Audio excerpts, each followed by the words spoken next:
அடா அறிவு கட்ட நாயே அப்படின்னு உங்களை யாராச்சும் கேட்டாங்கன்னா நமக்கு ஏன் என்ன அப்படி கேட்குற, நான் என்ன பண்ணேன் அப்படின்னு கேட்டு அது அது அப்படி கிடையாதுப்பான்னு ஒரு விளக்கம் கொடுப்பீங்க.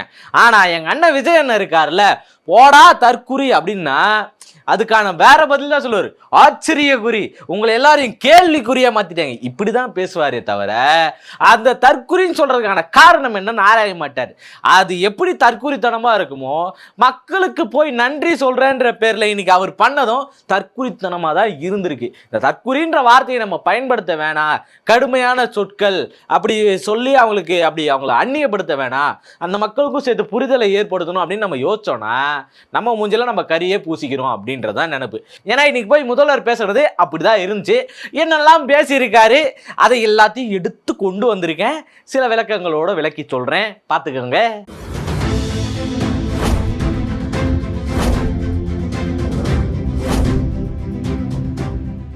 வணக்கம் அன்பு தமிழ் சொந்தங்களே. கேடுகட்டத்தனமா இல்லையா ஐயா நீங்க பேசுறது அப்படின்னு சொல்லி 4 பேர் காரி துப்ப மாட்டாங்க உங்களை. இல்லை நான் தெரியாம கேட்குறேன், இவ்வளோ தூரம் போய் நன்றி சொல்றேன்னு போறீங்களே, நீங்க தானே பேசுனீங்க. ராஜ்மோகன் பேசுறதை எடுத்து கலாச்சி தள்ளுகிறாங்க. ஒரு பக்கம் என்னன்னா 5001 வந்துட்டாங்க, 5000 பேருக்கு தானே பர்மிஷன் கொடுக்குறீங்க, 5001வது ஆள் வந்துட்டா அதுக்கு யார் பாதுகாப்பு, நீங்க தான் பொறுப்பு அப்படின்னு சொல்லி சொன்னாங்க அப்படின்னு சொல்லிட்டு பேசுனீங்களே. இப்ப எங்க எத்துன்னு போய் வச்சுப்பீங்க உங்க மூஞ்ச? நீங்க தானே ஆட்சி, காவல்துறை உங்க கண்ட்ரோல் தானே, சட்ட ஒழுங்கு சீர்கெட்டு போகுது. அது ஒரு பக்கம் நம்ம ஓரமா வைப்போம். இங்க உங்க கட்சிக்கு வரக்கூடிய மக்களுக்கு பாதுகாப்பு கொடுக்கக்கூடிய அளவுக்கு உங்களுக்கு தெம்பும் திராணியும் இருக்குதா? நான் கொஞ்சமாச்சு கேட்கிறேன். அதே 5000 பேர் தானே வரீங்க, மூஞ்சி எடுத்துருமா இங்கே கரியில் பூசிக்க வேணாம். உங்களுக்குலாம் எடுத்துருமா அந்த கோட்டு போடுறீங்களா, அப்படியே மூஞ்ச மூடிக்குங்க. கேவலமா இல்லையா உங்களுக்குலாம்? இந்த வெள்ளையா இருக்கிறவன் போய் சொல்ல மாட்டான்ற மாதிரி விஜய் ரசிகர்களுக்கு அரசியல் தெரியாது.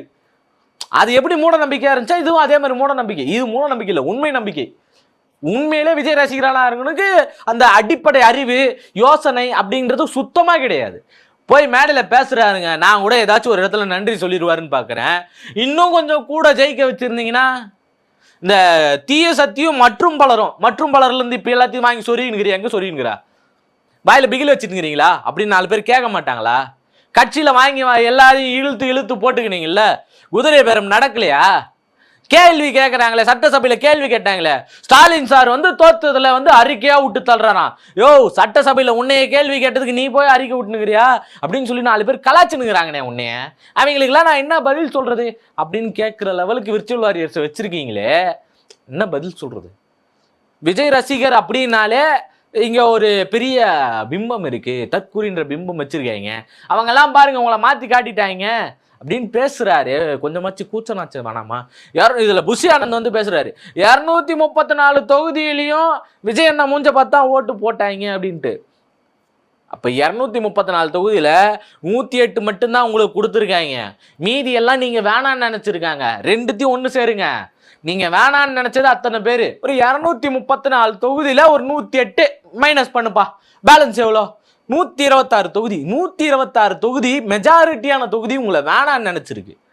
அதில் ஒன்று நீங்களே கழட்டி விட்டுட்டீங்க.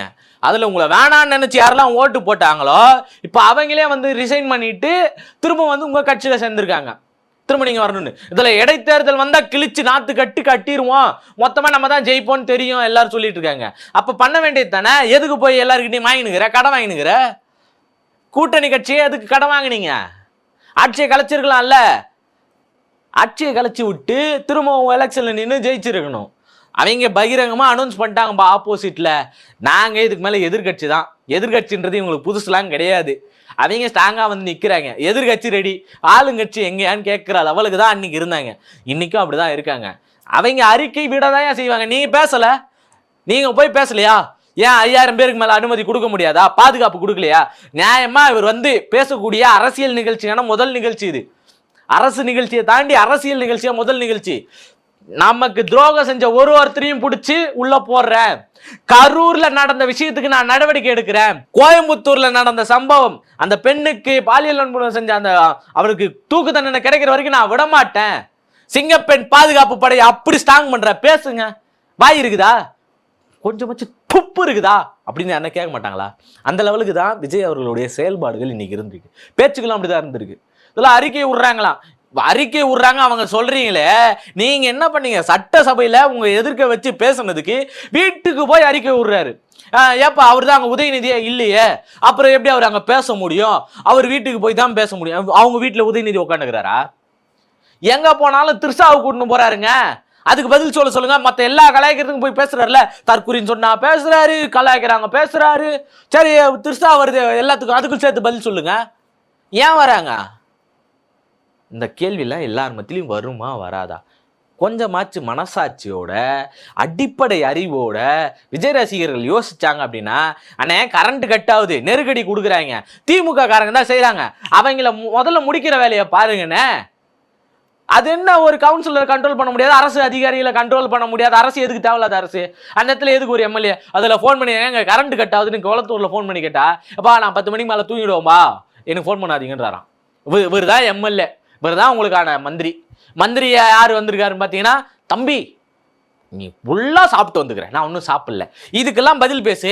கச்சத்தீவு மீட்புக்கு உன் நண்பர்னு ஒருத்தர் தூத்துக்குடியில் இருக்கிறாரு, அவர் என்ன பேசுறாரு? No comments. கச்சத்தீவு மீட்பு கேட்டீங்கன்னா நோ கமெண்ட்ஸ், மீனவர்களை மீட்க போறீங்களான்னா நோ கமெண்ட்ஸ். அதை பத்தி இப்ப பேச வேணாம். எப்போ பேசுவீங்க? யார் பேசுவீங்க? அவங்களுக்கு ஏதாச்சும் தெரியுமா? ஊருக்குள்ள எல்லாரும் கலாச்சுனுங்கிறாங்க, அதை மீறி அங்க வந்து 5000 பேரும் என்ன பண்றாங்க? கைத்தட்டி கொண்டாடிட்டு இருக்காங்க. நம்ம இன்னும் அதே மாதிரியான அதே மன போதைக்குள்ளதான் இருந்துகிட்டு இருக்கோம், சினிமா போதைக்குள்ளதான் இருக்கும், கவர்ச்சியா தான் இருந்திருக்கும். இதுல வேற அவர் வேற கவர்ச்சியில ஓட்டு போடுறாங்க. நான் என்ன இங்கன்னு ஆரம்பிச்சாரு, சிலுக்கான்னு சொல்லி இருப்பாரு போல, இல்ல வேற எதுனா சிலுக்குன்னு சொல்லியிருந்தா கூட நான் இன்னும் நல்லா கேட்டிருப்பேன். ஏன்னா சிலுக்கு இருக்கிற தைரியம் அவருக்கு கிடையாது. அவங்க எந்த அளவுக்கு ஒரு மன தைரியத்திலோட இருக்கக்கூடியவங்க. ஏன் காவி சாயம் பூசினாங்களே, வாயில என்ன பிகில் வச்சிருந்தீங்களா? திருவள்ளுவர் காவி சாயம் பூசினாங்கல்ல, அதுக்கு பேசிருக்கணும்ல சார் நீங்க. அதை பத்தி ஏதாச்சும் வாய திறந்தீங்களா? சட்ட ஒழுங்கு சீர்கேடு இருக்குதுப்பா, நீங்க தான் கஞ்சாவை அங்கங்க தெரு வச்சுட்டு போயிருக்கீங்களே. உங்க தெருவில் எத்தனை பேர் கஞ்சா வச்சிருக்கா? பாமர மக்கள்னா கஞ்சா வச்சிருப்பான். உங்க தெரு சைடு யாரும் கஞ்சாவோட இல்லையா? அங்க ஏன் எந்த பிரச்சனையும் வரல? ஏன் எங்க வீட்டு சைடு எந்த பிரச்சனையும் இல்லையா அப்படின்னு 4 பேர் பேச மாட்டானா? இல்ல கேட்கிறேன், உங்க வீட்டு சைடு பிரச்சனை இருக்குதா? ஏன் அவங்க சைடு கஞ்சா போல? ஏன் அவங்க யாருக்கும் போதை பழக்கமே கிடையாதா? இதை விட பெரிய பெரிய ஹை ட்ரக்ஸான அந்த போதை பழக்கங்கள் யாருக்கும் கிடையாதாங்க?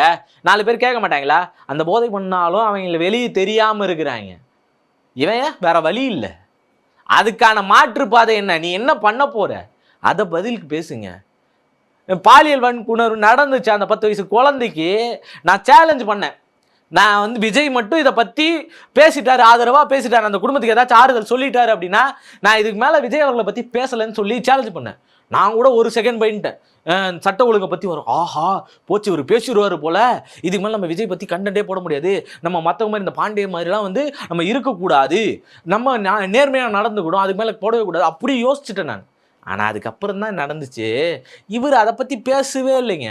கொஞ்சம் கூட அந்த குடும்பத்துக்கு ஆறுதல் தெரிவிக்கிற விதமாகவோ, இது வரைக்கும் நடந்த சம்பவங்கள் எல்லாத்துக்கும் தமிழ்நாடு அரசு பொறுப்பேற்று நாங்கள் எல்லாத்தையும் சரி கட்டுவோம், இது வரைக்கும் நடந்துக்கு எல்லாத்துக்கும் மன்னிச்சுங்க, அப்படி ஒரு வார்த்தை, நம்பிக்கையான வார்த்தை தான். நீங்கள் சொல்லியிருந்தா எல்லாரும் நம்பியிருப்பாங்கல்ல. ஆக்ஷன் ஹீரோ மாதிரி நீங்கள் காட்டணும் நீங்கன்னு அந்த அம்மா புலம்புச்சுல்ல, அதுக்கெல்லாம் யார் பதில் சொல்ல போகிறா? அந்த அம்மா கண்ணீருக்கு யார் பதில் சொல்ல போகிறா? அதுக்கெல்லாம் என்ன பேச போகிறீங்க நீங்கள்? கச்சத்தீவு மீட்பு எத்தனை போய் குடி வச்சுக்கிறாரு நல்லா.